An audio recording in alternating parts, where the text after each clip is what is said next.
చిన్ను అందరినీ చూసి, ఈ ఇల్లును చూసి మీరందరూ ఎందుకు ఇలా షాక్ అవుతున్నారు అని అడుగుతుంది. అప్పుడే రవి వెంటనే, ఏమీ లేదు, నువ్వు ఎక్కువ ఆలోచించుకో అని చెబుతాడు. కానీ ఆ యంగ్ పోలీస్ ఆఫీసర్ వీర సీరియస్గా రవి వైపు చూసి, ఇన్ని చోట్లు ఉండగా ఈ ఇంటిని ఎందుకు సెలెక్ట్ చేశావు అని అడుగుతాడు. రవి కొద్దిసేపు నిశ్శబ్దంగా ఉండి, ఒకసారి బాగా ఆలోచించు అని మెల్లగా అంటాడు. ఆ పోలీస్ ఆఫీసర్ వీర కొద్దిసేపు లోపలే ఆలోచించి ఒక పెద్ద గొంతుతో, సరే మనం ఇక్కడే ఉంటాం అని అంటాడు.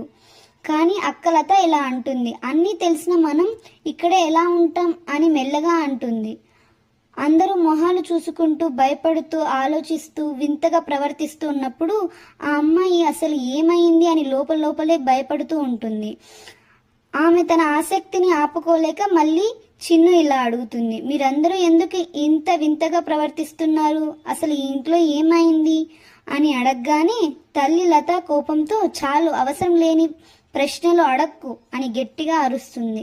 ఆ అమ్మాయి వెంటనే నిశ్శబ్దంగా అయిపోతుంది. కానీ ఆమె మనసులో మాత్రం ఆ దాచిన నిజం తెలుసుకోవాలనే ఆసక్తి రోజుకి పెరుగుతూనే ఉంది.